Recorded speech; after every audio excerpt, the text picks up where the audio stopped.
Hello and welcome to the Mysticast, where you join Jack Stafford and Deborah Littleboy, members of the Aetherius Society, the cosmic religion for the Aquarian Age, as we break down the barriers between religion, science, metaphysics, philosophy, and mysticism, all of which are really only aspects of the self-same quest for truth.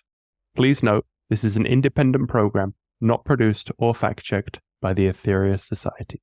Today our guest is Anne Baring. Hello, Anne. Hiya there, Jack. Sorry, Anne Baring. No, Baring is right. I got it right first time. I do apologise for apologising. It's okay. And we're brought together by our shared love for His Highness Paul Nugent. Is that right? Yes, in a strange kind of way. Through the Scientific and Medical Network, I think that he contacted me some time ago now, maybe a year. And I read the book and online. I didn't get it to read in my house, so to speak. And we corresponded a little bit. And I was very interested because I'm on the same kind of wavelength, if you like. So I was just interested that another extraordinary human being had accomplished this work. And here I am. Yes. Well, I was listening to your lectures on Alchemy, which is very fascinating and very in-depth. And this is a lifetime of study gone into this. Yeah, well, I've had a lifetime of study, really, after I went to the Far East. When I was 25, I had a year wandering around with a very good job. And I encountered Hinduism, Buddhism, Taoism. And then I came back and wrote a book called The One Work, comparing them with Christianity and showing how the quintessence of Christianity was the same teaching as all of the others. But that it had rather missed the boat because it had put such an emphasis on sin and guilt, and it hadn't put the emphasis on our divinity and our relationship with the cosmos. So that was where I started when I was 25. And then there was a sort of long gap of when I had a business in London and married, brought up a child and a grandchild, and then returned to writing when I was in my 70s, really, and wrote this book, The Dream of the Cosmos, which tries to show people where we've gone wrong and what the historical background is to where we are now. So that's, in a nutshell, what I've been doing in my life. I'm now 91 and still going strong, not so strong on the feet, but strong in the mind. Yeah, you seem very switched on. Yeah. I mean, I have to work with Deborah every day and she's a lot younger. But, and a lot less able, and I have to say. Yeah. Yeah, well, one's so dependent on one's feet, and one doesn't realize it when one's young. But unless you take enough exercise and really focus on that when you're in your 40s, 50s, 60s, 70s, then you're in trouble. And I was in trouble being an analyst, a Jungian analyst, and sitting all day, which doesn't do one's feet any good, and not taking enough exercise. But anyway, there we are. One does one's best, as I'm sure Deborah is as well. No, but we're fascinated by your website and your teachings, and particularly drawn to your article about the need for a higher vision. And that's the great strength theme through all the great religions, isn't it? About the peaceful message. Yeah, it's a peaceful message, and people have really lost the plot because they don't really connect with the higher dimension. They think belief is enough, but it isn't. You really have to have the relationship, and you have to speak to the higher dimension and ask, what am I doing? Is it okay? Will you guide me? It's not a question of belief, but a very deep growth, spiritual growth, really, over a lifetime, I think. And I've just published my mother's channeled messages that she got from 1943 to 1968, because I thought this was, although it's 80 years ago, this is the moment that they actually are speaking to. There's no time in the other dimension. And so they're as relevant today or more relevant than they were in 1945, whatever. So I've just done that. You can find it on under my name or under Messages from a Transcendent Dimension. Who did she channel? Do you know who? She channeled Jesus and St. Francis, and also a Persian guide who was a kind of between heaven and earth, who was very helpful to her. whom she called Azrath or Hazarat. And so that I was brought up with that, you see. When I was 13, we got the first messages. I had an out-of-body experience in which I went into a dimension that I had no idea existed. And I got frightened and came back much too soon, stupidly. If I'd stayed, I might have got a message from my guide or from whoever.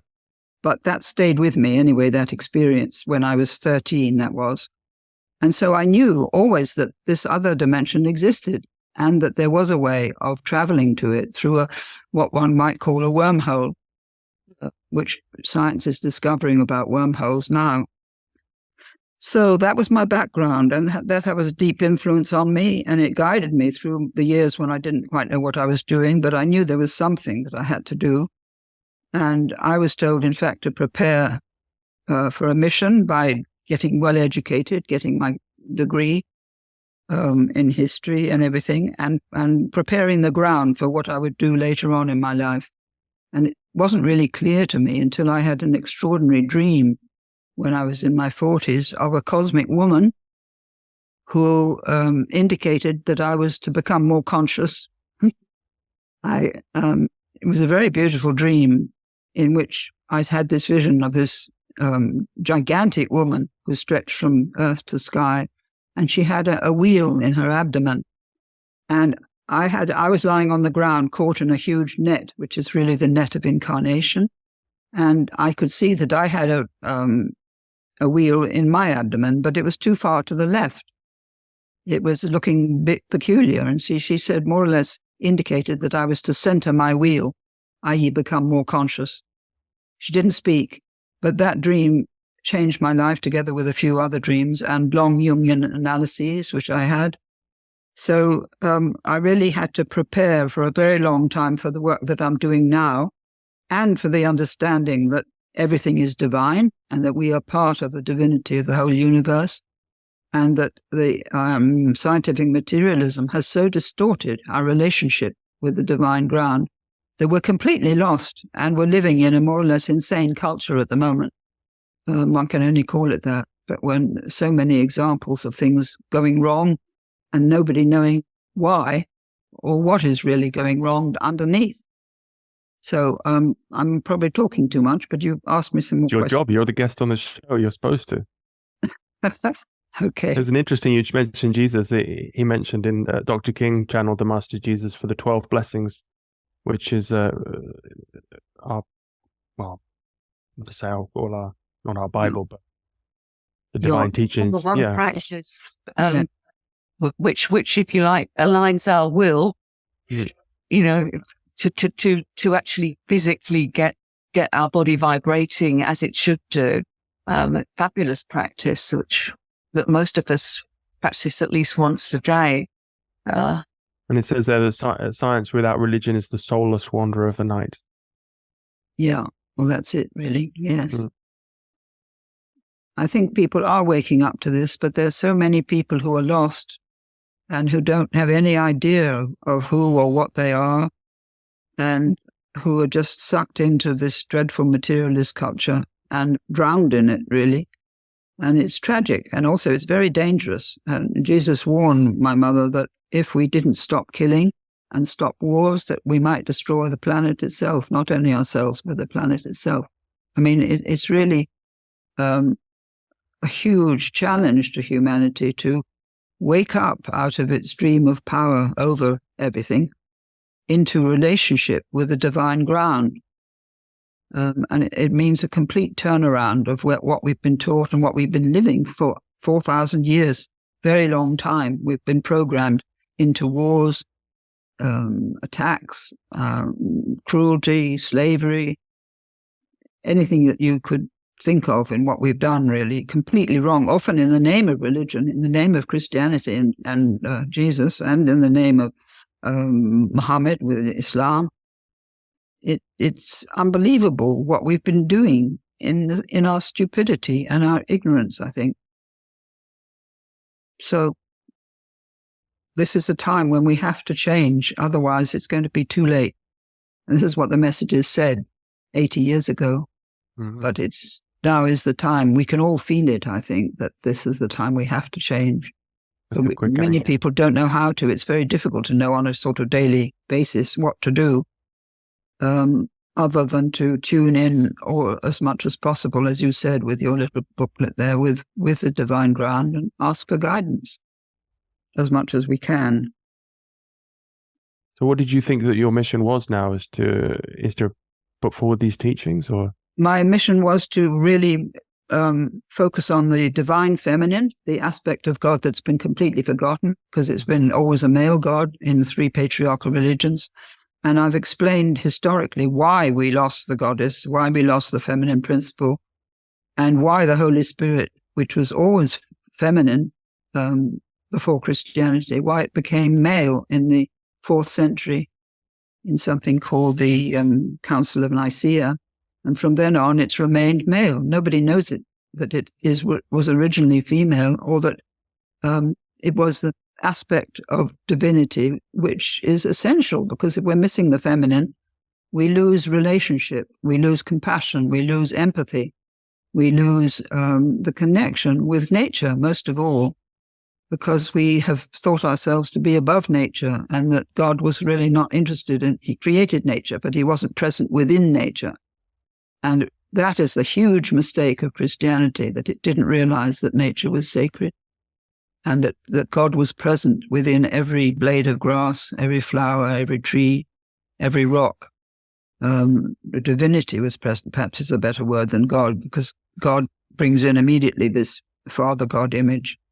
Well, Christianity has been so destroyed over the years. It's been distorted from the original teaching of Christ, and that's what the messages said. They said they want to restore the original teaching and free humanity from the misinterpretation that was given by the church, that created so much evil, really, in its power over people. And when you look at the 5 centuries of the Inquisition and how many million people died in the most dreadful pain and torture and agony sort of thing. I mean, to think that all that was done in the name of Christ is unbelievable.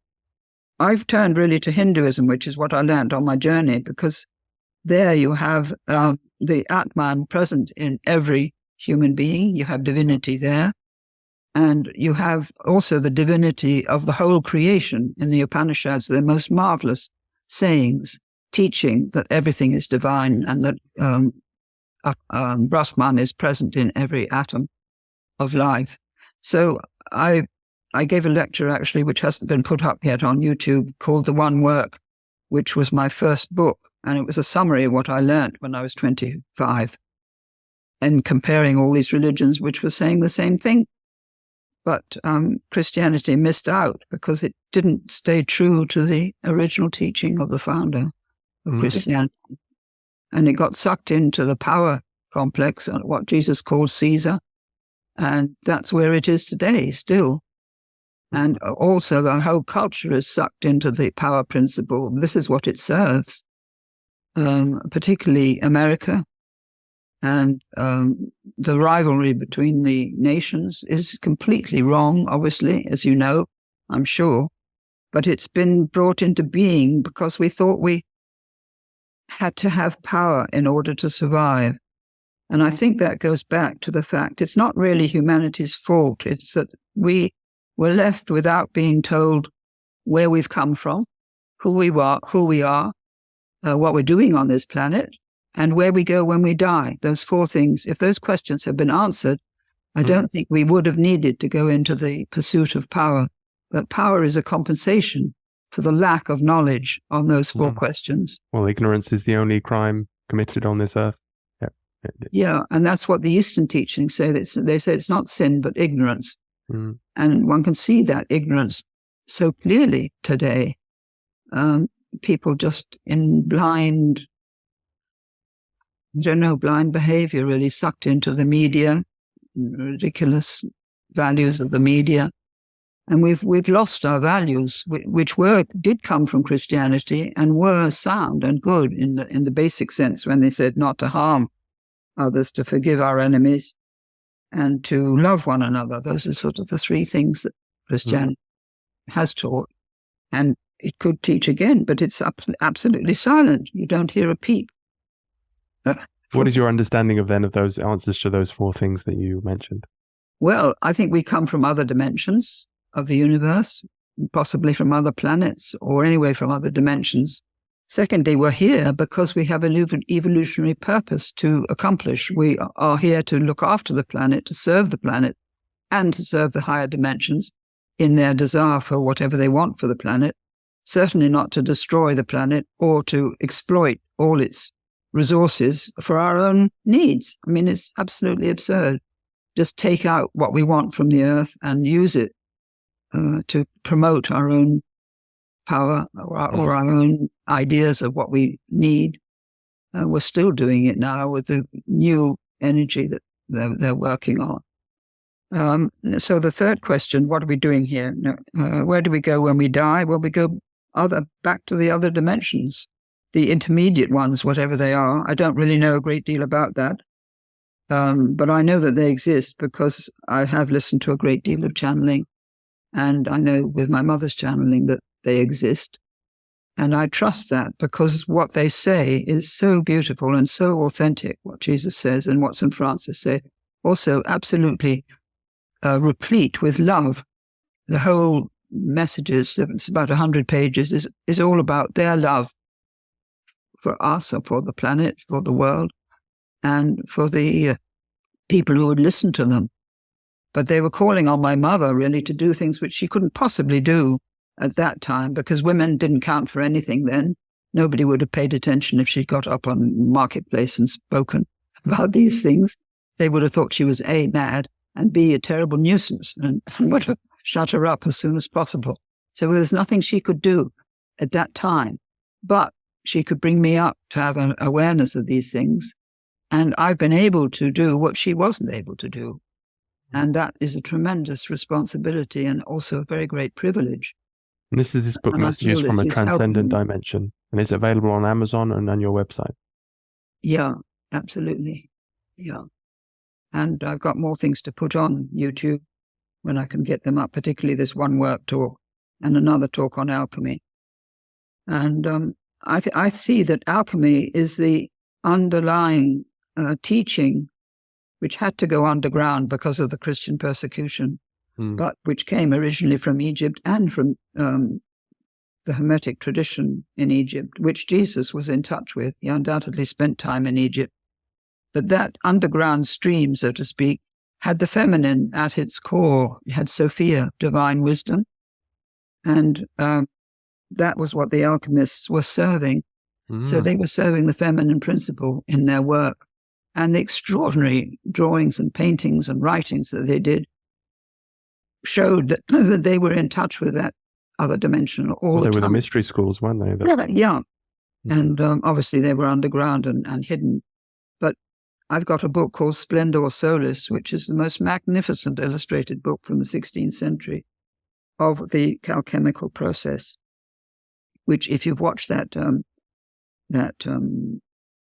webinar, you've probably seen the pictures. Well, I only got to the first one. I saw some of the pictures. Oh, they were from that book, were they? They were from Splendor Solas. Oh, yeah, they were very nice. Yeah. Most of them, yeah. Well, that's brilliant. That really ties in so much with the teachings of the Aetherius Society. I mean, this is, maybe Paul mentioned some of it. Maybe I could go over a few of it just to recap for some of our listeners who are not familiar with it. Yes, do that. That would be lovely. Because it really ties in with those four things you said. And yeah, we came here from Maldek, the planet which is now the asteroid belt, because we destroyed that through probing the atom. And then we came here, the Mother Earth, the great female entity who supports us. She created these realms of existence for us to live on. We go through these cycles. We have the life between lives. We go on the other realms, which is each chakra is a realm of consciousness. And Deborah's here. She can stop me anytime if I go off track, Deborah, or need to add anything. But so each chakra is a realm of consciousness. And we go there for an experience, the realm of just desserts. We experience whatever we need to learn, to keep learning. And eventually, through our incarnations, we raise Kundalini and we go through enlightenment, cosmic consciousness, ascension. And then we can leave this classroom once we've gained control of matter. And then we go to the other planets, which are in our cosmic cycle of incarnation, which is explained in this book, The 9 Freedoms. and we go to learn whatever we need to on another planet, and eventually a Saturnian existence, and then solar existence, which is the ninth freedom. So that's basically how, and so the cosmic masters can come back to teach us, but due to the law of karma, they have to incarnate through the womb of a woman and take on the karma of the earth. And those Krishna, Buddha, and Jesus were the greatest examples of a cosmic masters. So all the great religions were cosmic teachings, which is where you see the red thread through all of them. Did I miss anything there, Deborah? Is that a bit of a download of Well, no, you have not that you've missed out, but I was really interested, Anne, that you've gone to Hinduism because Krishna came from Saturn, and as a Saturnian master, Saturn being the most advanced planet we have in our solar system, and so if you like, that is the jewel. And Dr. King, as said so many times, he would show us the book of the Gita and say, this tiny book, you don't need anything more. These few pages will tell you everything you need to know. Not like the dusty tomb of the Bible that you can find the truth, but it would take you like forever and a day try to decipher it because so much had been taken out and so many bits missing, if you like, and yet such a large document. And then the interesting thing for me is that Dr. King then went on that the channeling of the 12 blessings from the Master Jesus actually could be, once we understand exactly what the message is by tuning into the message, could be more profound than even the Gita. Because we're at a stage now, which you've just said, we are at this stage now where more and more of us are realizing that we've been duped for too long, and we really do need to start stepping up to the mark and loving everything, because we're on a living, breathing entity, not a slab of rock to be abused. No, absolutely not. No. Well, that's beautifully put. And I would agree absolutely about what he said about the Bhagavad Gita. In fact, I'm reading now a most fascinating book by Ravi Ravindra, who has written books on on Christianity and on the Bhagavad Gita and Hinduism. I mean, his whole life has been devoted to studying these different religious traditions. And he also, I think, comes to the conclusion that the Bhagavad Gita is the most extraordinary teaching, and you don't need anything more. And it says there, put your whole heart on me, give yourself to me in devotion, and to me you will come. And he says, because I love you, and I'm here to receive you, sort of thing. So it's basically the same teaching as Jesus in different language. So Krishna, I didn't know he'd come from Saturn, but they obviously made a tremendous sacrifice in coming to this planet and taking incarnation and then going through often the ghastly experiences like Jesus had to go through. And then to have it all misinterpreted, it must be agony for them to know that they went through that death and all that suffering, to have that whole thing turned into a myth of the only Son of God. It was a complete mistake, and it was they were doing the best they could do in the 4th century, but because they didn't really know any better. But they probably deliberately created that myth in order to give the church power over millions of people, and to have the only Son of God. We've got the only Son of God, and you haven't got him. You know, it's that sort of thing. And it was for Christians only. It wasn't for the whole world, this teaching at all. So if you were going to be saved, it were only Christians who would be saved.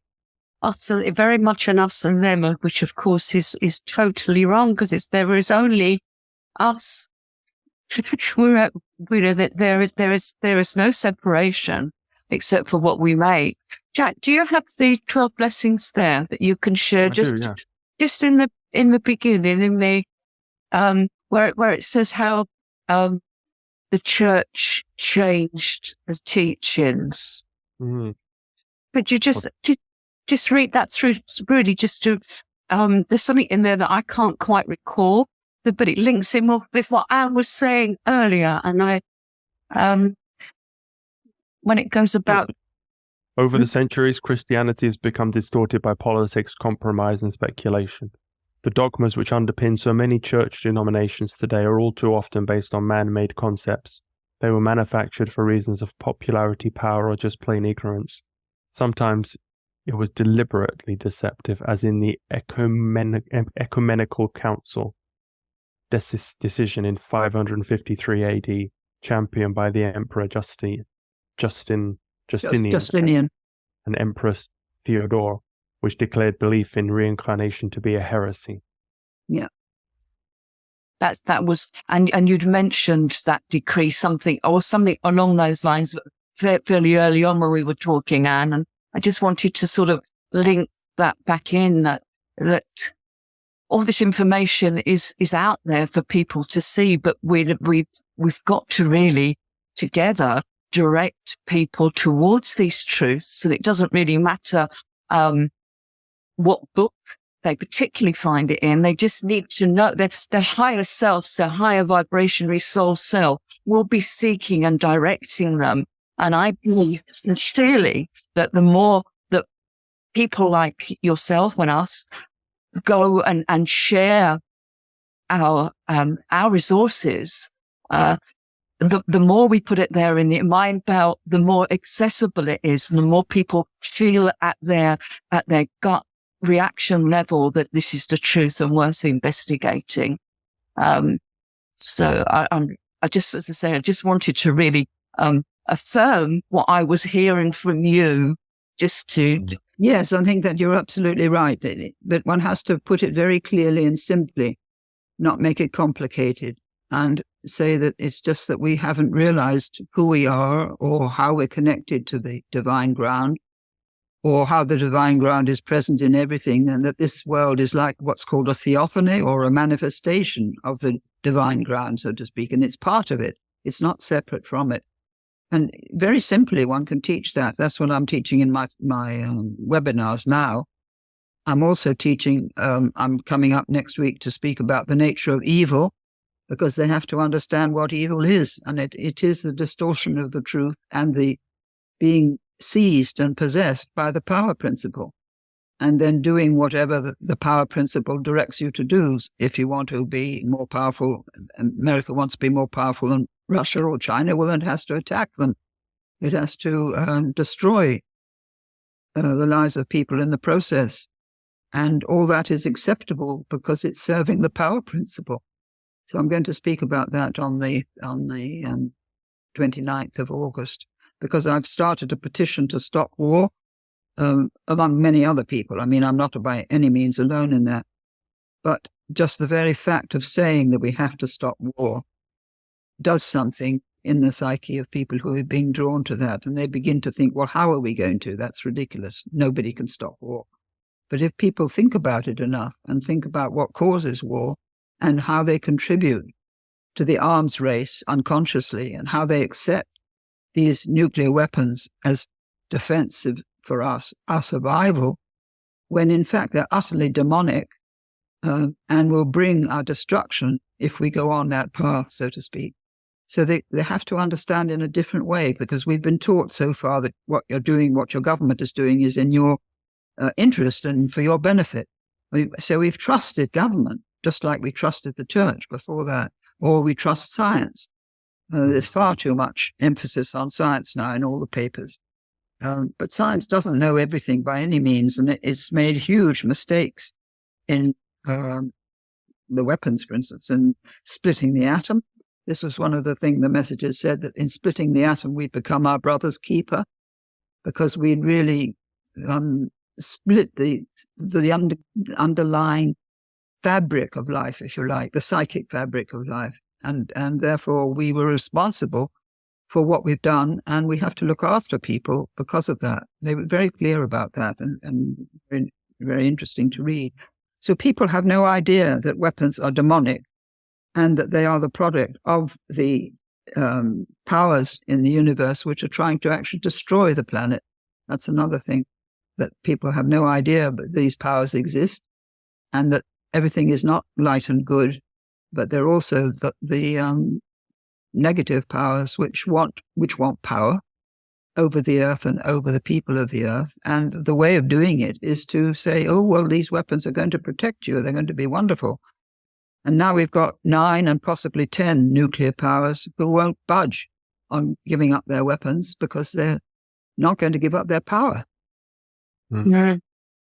And It feels sort of being taken over by a greater power. So we've got this whole cycle of warring, which brings the vibration of the whole planet down to dog eat dog. And of course, that's the people that are in control and actually are in power is exactly what they want us all to be, at each other's throats, because they then keep it. And you are responsible. I just wanted to share one of the first books that 1961. yes, This book, You Are Responsible, was when we were these are some channelings that came through, and in chapter 8, the Master Aetherius warns us of the danger of the H bomb, and he goes through. Basically, I think you might have channeled this book a little bit yourself, and because what you're saying is just lines up so exactly with what the world was given, published in 1961. Dr. King organized one of the first anti-bomb marches. So did he? Yes. Yeah. The trouble is with CND, they get nowhere because the government pays no attention whatsoever to what they're saying. And they just go on saying, we have to gather more people and everything, but that's not going to do it. There has to be some other channel of information coming through. Well, the Cosmic Masters also appeal to the women of the world. And that was what my work has been.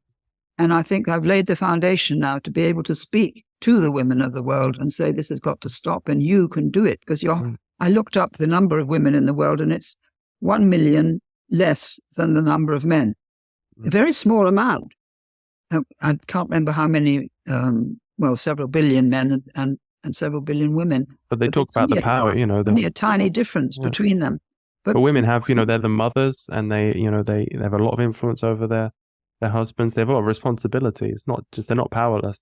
So. Well, they have been powerless, and that's the trouble. They've been powerless for 4,000 years, and that's a habit. That's an inculcated habit, because they used to live like the Taliban in Afghanistan are making women live now. They were forced to be silent, because if they weren't, they were burnt at the stake. And in different religions, they were shut up, really. So to find their voice, to have the courage to speak, has taken 100 years. Now they have got the courage to speak, like I'm speaking, like my mother couldn't speak even 80 years ago.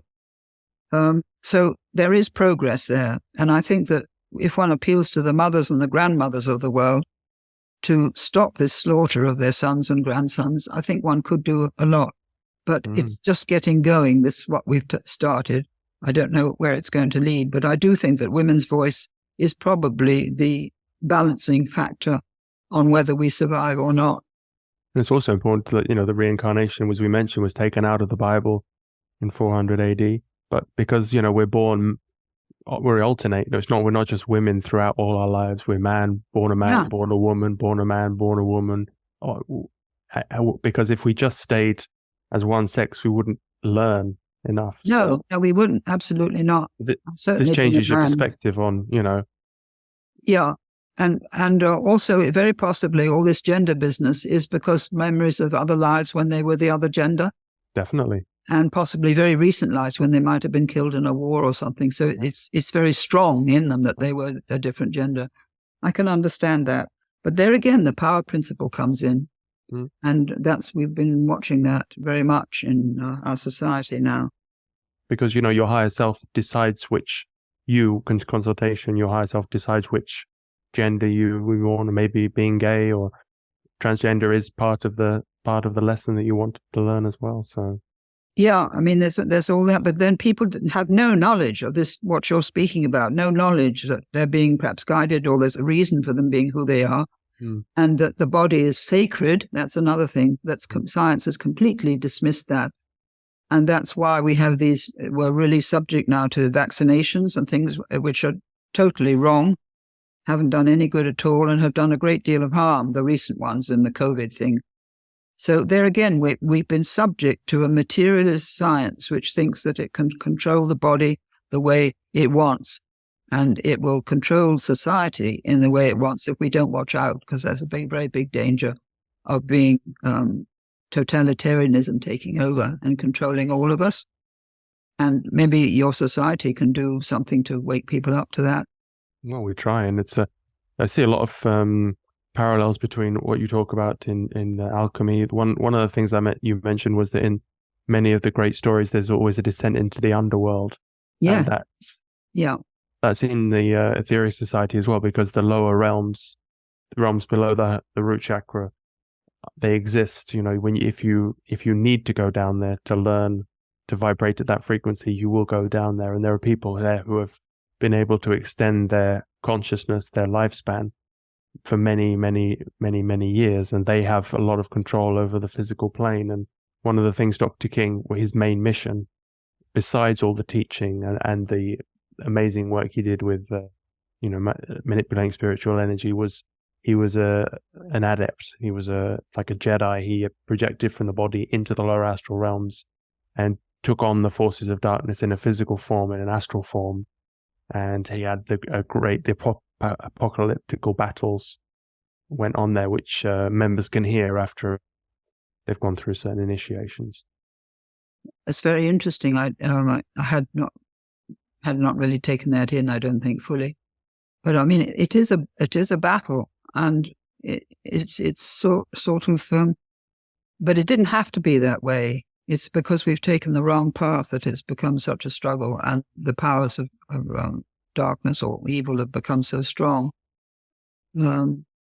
So I have great hope and great trust, but also a certain amount of, trepidation, I think, whether we're going to make it, whether we're going to get through. But it's lovely to feel that one is being guided, and that your society exists, and that the messages that came to my mother exist and are now out in the world. That they're things that we can do. We're not powerless. And because of the internet, we have a huge amount of better communication with each other. I mean, I never would have met you if I hadn't had the internet.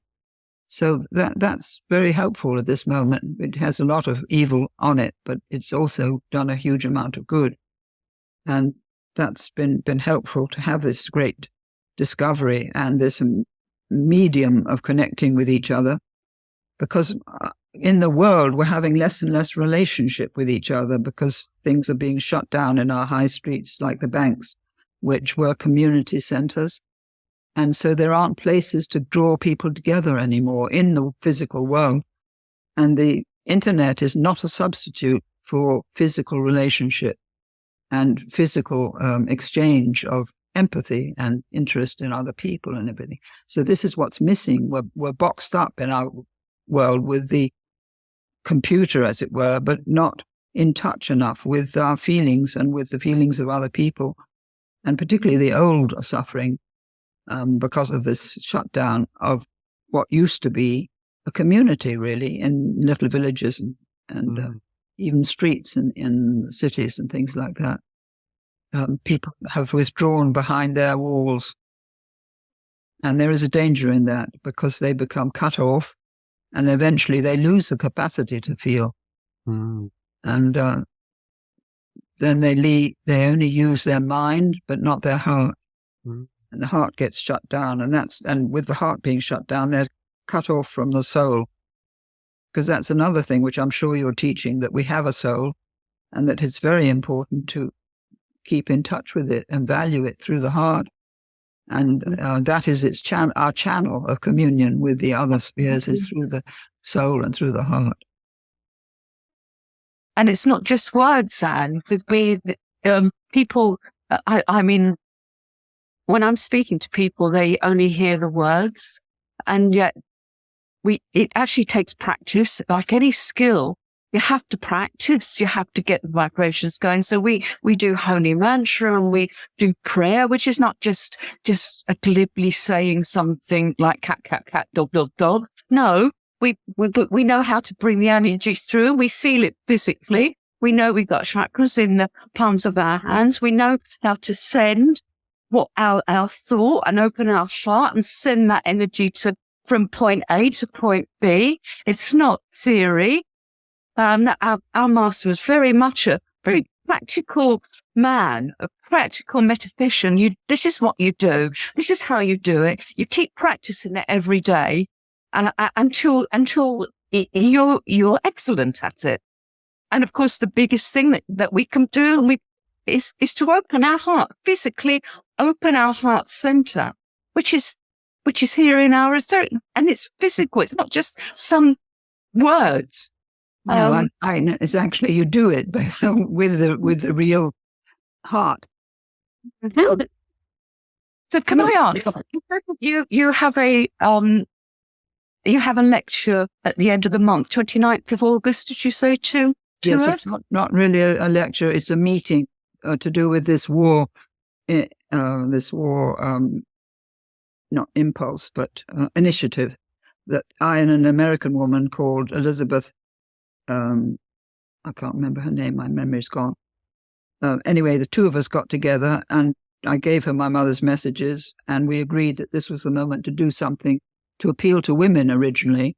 It was addressed to the mothers and grandmothers, and then several women said, well, we're not mothers. We haven't got children. So what about us? So we had to widen it really to the whole of humanity, make the appeal to the whole of humanity. And we've been having a meeting once a month, and this next meeting is on the 30th. And is that a physical meeting or an online meeting? No, online meeting. Yes, it's on the 29th. I'm sorry. I can send you. Perhaps I could connect to?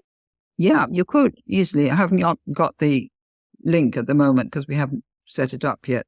But I could certainly do that. And I'm going to talk about evil and just what I've said to you, how it comes into being and how we really have to recognize where we're held in its tentacles, but don't know it, and how obedience to church and government over thousands of years has conditioned us to accept things that we shouldn't accept, like these weapons, or like Putin taking children from Ukraine to indoctrinate them in Russia, or like Afghanistan, women being appallingly treated, or Iran, when people are being hanged for speaking out on behalf of women. I mean, the evil in the world is just unbelievable, and the cruelty.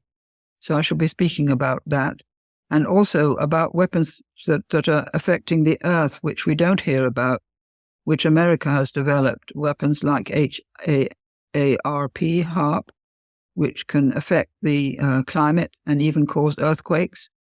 So there are things being done in secret, which we need to at least be aware, even if we don't know exactly what they are, that things are being done. For instance, to the weather, like sending up airplanes to put out aerosols of chemicals. You may not know about that, but they're called... what they're called. Chemtrails? Chemtrails, that's right. Yes, you got it. Yeah. And they've been going on for years, maybe 30 years, which we don't know anything about it. General public, you just see white streaks in the sky and you think, oh, there's a lot of white streaks. I wonder what that is. But that's what it is. It's them spreading chemicals and trying to alter the climate by creating clouds, things like that. So that there's a great deal of interference with the earth, which we don't hear about or know about, because countries think they have the right to do this, and climate change is a huge umbrella to do anything they want. Yeah. And this is a big danger because the climate change may be a different kind of climate change from what is being presented to us. And for instance, the fires in Maui that destroyed that beautiful village, they could have been created by a weapon called DEW, directed energy wavelength, or something like that. They were unusual.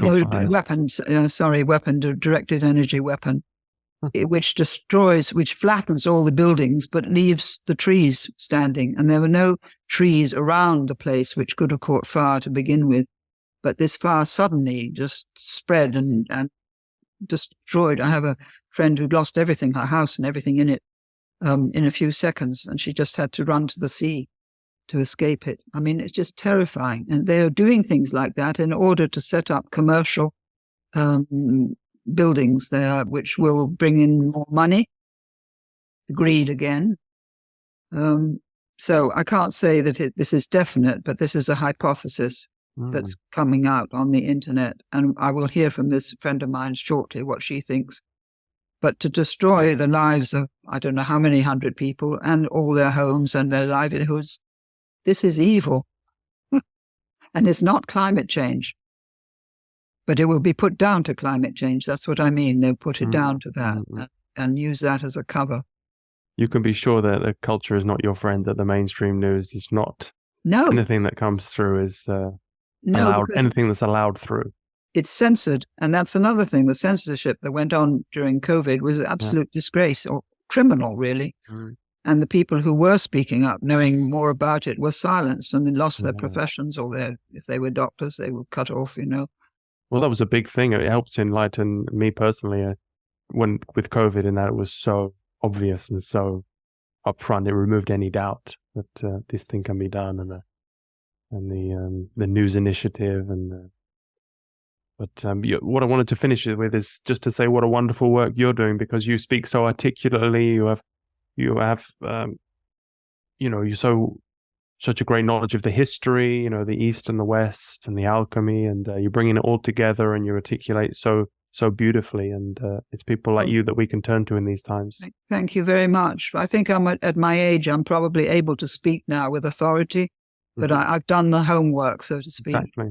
And I think people do need to know the historical background, which I do emphasize very much. They don't realize what's happened for 4,000 years or what happened before that. And there was a great civilization before ours that existed for between 7,000 and 3,500 in Europe. We don't hear anything about that, when there was complete peace, no war at all. So for 1,000 years longer than our own civilization. What was the name of that civilization? It was called the Civilization of the Goddess, or the Civilization of Old Europe. Those two things. You can look them up on the internet, the Civilization of Old Europe. And it included Ukraine. It spread eastward from Italy, with all the Eastern European countries like Moldova and Romania, Bulgaria, and then Ukraine, as far as the border with Russia, really. And it was a huge creative sort of civilization. Not many people, obviously, and mostly on the shores of rivers, but they built very nice buildings, and they created the most beautiful pottery, incredibly beautiful pottery, huge, great jars like that, and beautiful gold jewelry. And anyway, you can look it up. There are things on it, programs on it. But we don't know anything about that, so it's completely blanked out. And equally blanked out is the Neolithic goddess culture, when, again, people lived in close relationship with the earth and respected the earth and were in touch with the harmony of the cosmos. The whole thing was aligning the earthly community with the cosmic entity of the whole astrological background there, really. And that was all lost. The minute we started fighting, all that was lost. Deliberately, some might say, yeah. Yeah. Anyway, it's been lovely talking to you, and thank you very much for inviting me. And I've learned a lot about the Aetherius Society, which interests me. Thank you. And people can go to your website, annebaring.com. Or there's another one, anne-baring.com, which was my original one, but there's lots of lectures there and lots of other things which could be, and also an audio version of The Dream of the Cosmos. So there's quite a lot on that other website. And you're on YouTube, all these lectures you're updating. I've got masses on YouTube, masses of webinars there, and I will be putting a couple more shortly, I think. How did you get so technical yourself, or you've had some help? Oh, I've had a lot of help. Oh, okay, you're not just. So I know I can put the things on now. If I got an MP4 recording, I know what to do. But to get it to the stage of the MP4 is difficult, and I haven't mastered it. I also want to make little booklets of my talks, which will be available on my website so that people can download the teaching in them. But I haven't. So I have a friend in Italy who's going to help me with that. Wonderful. Well, such energy, such dynamism, such articulate. So you're a model for us all. Thank you very much. Lovely to meet you. Thank you. Thank you, Anne. And if people want to listen to the Aetherius, to hear more about the Aetherius Society, they can go to aetherius.org. All links will be in the show notes. Okay. Thank you. I'll say goodbye now. Take care. Bye. Bless you, Anne. Bless you. And you too. We'll just Bye-bye. continue with the great work. Thank you.